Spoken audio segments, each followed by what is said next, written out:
Tonight, just days before the release of the Horowitz report into misuse of FBI resources in order to spy on an innocent American, the impeachment circus is getting desperate, with Adam Schiff demanding Congress sign off on his recommendation just hours before Jerry Nadler launches his own impeachment hearings in the Judiciary Committee.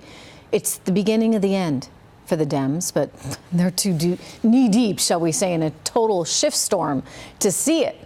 Good evening, everyone. As we battle a snowstorm here in the Northeast, Washington is battling a shitstorm of its own making. The president is refusing to testify in this round. And why should he? Why would he?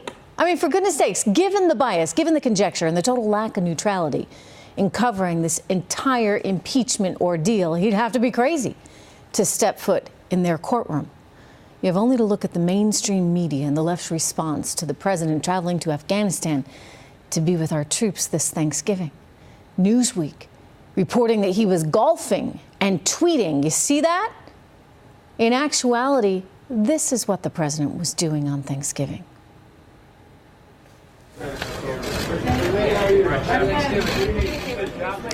That's what he was doing, and there you have it. He went to see our troops.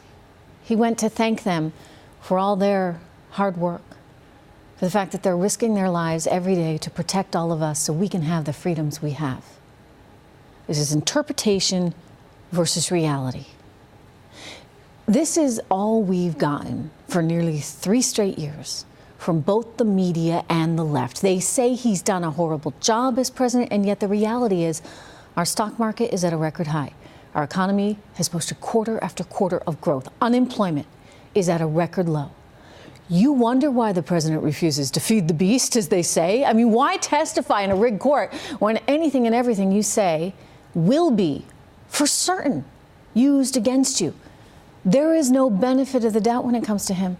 All the more reason for the Trump campaign to revoke Bloomberg News' media credentials. The organization is refusing to cover any negative stories about any Democratic candidates because, well, Mike Bloomberg says the goal is to beat Trump. It's shameful. I used to work there at Bloomberg News, and I used to like to think that the place was fair. Granted, I knew it had some biases, but to actually say that you will not cover one whole side of the story as a news organization, that is absolutely pathetic. And yet it's another example of this dangerous path that our country is taking right now as the left tries to limit our First Amendment. So kudos to the president for not partaking in that. But let's get back to his trip right now in Afghanistan, the trip that he took over Thanksgiving. For just a moment, I want to talk about that because I was kind of curious. I mean, how many times did President Obama visit our troops in the Middle East on Thanksgiving? I wondered. The answer?